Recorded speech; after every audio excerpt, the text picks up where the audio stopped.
السلام عليكم. مرحبا بكم معنا في فيديو جديد على القناة. كنتمنى يلقاكم هذا الفيديو وانتم بخير وعلى خير. ما نطولش عليكم، ندوزو لتفاصيل حلقة اليوم على بركة الله. سنة 2013 وبمدينة مراكش، واحد النهار واحد السيد خدام شيفور ديال الرموك. من مورا ما سال الخدمة ديالو غيرجع للدار، مني غيدخل غيلقى مراتو ميتة في واحد البيت. غيعيط على الجيران باش يشوفوا الزوجة ديالو، غيلقاوها فارقة الحياة. غتعلم الضابطة القضائية بالأمر، غينتقلوا لعين المكان باش يديروا المعاينات ديالهم. ومن المعاينات غيتبان بأن الزوجة ميتة في غرفة النوم ديالها وما فيهاش حتى شي ضربة أو علامات العنف، بينما الدار كانت مقلوبة سفاها على علاها. البوليس قالوا إلا هاد المرأة ماتت موتة عادية، علاش الدار غتكون هكا؟ سولو الزوج واش كاينه شي حاجة اللي تسرقات ليكم. مني قلب قال لهم سيدي، تسرقات لينا شي فلوس وهو واحد المبلغ ديال 6000 درهم كنت دايرو مع شي وثائق، وحتى التليفون تاع الزوجة ديالي راه ما لقيتوش. قالوا ليه شكون اول واحد اكتشف ان مراتك ميتة؟ قال انا. من رجعت من الخدمة فتحت الباب ودخلت كيف العادة، شوية كتبان لي الدار مرونة. مني بديت كنقلب لقيت مراتي طايحة في البيت. البوليس غيحاولوا يعرفوا منه واش الزوجة ديالو كان عندها شي مرض مزمن ولا كانت كتشرب شي دواء ولا كانت مريضة. قال لا، بلي المرة ديالو كانت عادية وبصحتها. غيتم نقل الجثة لمستودع الأموات، ونظرا للحالة اللي تلقات فيها الدار والسرقة اللي صرح بها الزوج ديال المبلغ ديال 6000 درهم والهاتف اللي ما لقاش، كما سبق لي قلت، فالنيابة العامة غادي تعطي الأمر بتشريح الجثة لمعرفة واش السيدة ماتت موتة طبيعية ولا تقتلات. البوليس بقاو كيتسناو التقرير ديال الطب الشرعي شنو غيعطي.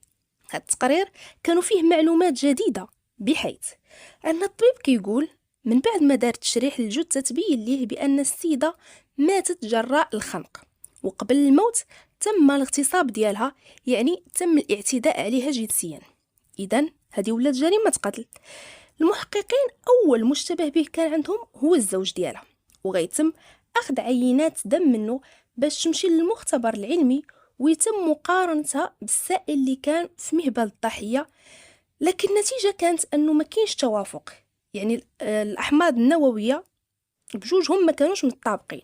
إذن هو ما عندوش علاقة بهذا الشيء وبريء. وبما أن الضحية تغتصبات وتقتلات في المنزل ديالها، فالبوليس غيرجعوا يبحثوا مع الجيران واش ما سمعوش شي غوات ولا شافوا شي حد دخل عند الضحية. الجيران صرحوا باللي ما سمعوا والو وما شافوا والو وما كانت شي حاجة غير طبيعية في هذاك النهار. سولو الزوج شكون هما الناس اللي كيتردوا على المنزل ديالكم. قال باللي ناس قلال اللي كيجيو عندهم وما كيجي حد من غير عائلتها وواحد الصديقة ديالها. غادي يستدعيو هذيك الصديقة اللي قال لهم عليها الزوج، ولكن هي كتقول باللي اسبوع هادي ما شافتش زعما الضحيه، واخر مره تلاقاو كانوا مشاو فيها للحمام. هاد الاقوال ما كانش فيهم شي معلومات اللي غتنفع في البحث. وعائله الضحيه مني جاو قالوا باللي كيشكوا في الزوج ديالها لان علاقتهم كان كيكون فيها مشاكل وخصامات. لكن كما سبق لي وذكرت ان التقرير ديال الطبيب الشرعي كيأكد باللي ما كاينش تطابق في الحمض النووي ديال الزوج مع السائل المنوي اللي تلقى في الضحيه. ولان ما تلقاوش حتى شي بصمات في الدار وما كاينش معطيات كافيه من غير داك الحمض النووي، فالبحث غادي يتشل وما غيوصلوا لوالو حتى من بعد 3 سنين، وبالضبط في شهر اكتوبر. في احد الايام غتجي واحد السيده اللي كيتراوح العمر ديالها ما بين 25 و 26 سنه، جات لدائره الشرطه وفيها ضربه بالموس للوجه ديالها، معاها 2 دراري صغار، وكتقول انها جات هاربه من الزوج ديالها وبغات تبلغ بانه في حاله هستيريه وباللي ضربها وبغى يقتلها هي ووليداتها، وفكوها منه غير الجيران. ومن الصادم هنا هو انها كتقول انه هددها وقال لها غنقتلك كما درت لمرت الشيفور درموك.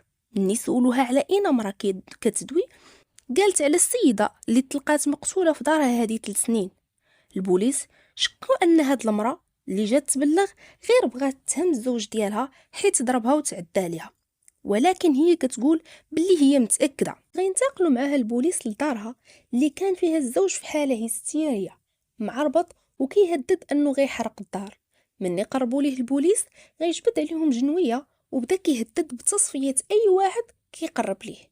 فبداو كيحاولوا معاه ويهدنوا فيه حتى تمكنوا من انهم يشدوه وداوه لولايه الامن، وغيحتفظوا به في الحراسه النظريه نظرا للحاله اللي كان فيها، ولانه كان غائب عن الوعي بسبب الاقراص المهلوسه اللي كان واخد.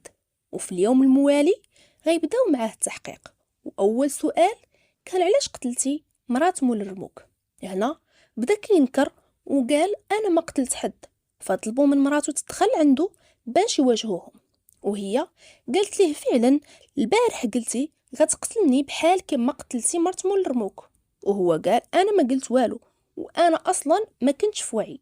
فالبوليس باش ما يبقاوش داخلين معاه في جدال غادي ياخذوا عينه من الدم ديالو وغتمشي للمختبر العلمي باش تقارن بالسائل اللي كان تلقى في السيدة أو الضحية. وهنا غادي تكون المفاجأة، كان تطابق بنسبة 99.99% بين العينتين. هنا ما بقاش له مجال للإنكار وغيعترف. أما بخصوص ارتكابه للجريمة غيقول باللي شي نهار الزوجة ديالو كانت في شي مجمع حاضرة فيه مرت مول الرموك، وسمعاتها كتعاود على الذهب اللي عندها وشنو غتشري وشنو غتبيع. فمراتو غتجي تعاود ليه داكشي اللي سمعاتو، وهو قال باللي طمع وفكر يمشي يدخل عليها باش يسرقو. قال بقيت حاضيها واحد 3 ايام، وفي واحد النهار خليتها حتى حطات الساروت في الباب ووقفت عليها وحطيت عليها الجنويه وهددتها ما تغوتش. وبالفعل دخلات وسدينا الباب، ومني طلبت منها تعطيني الذهب ونمشي بسلام ما بغاتش ونكرات باللي عندها الذهب اصلا.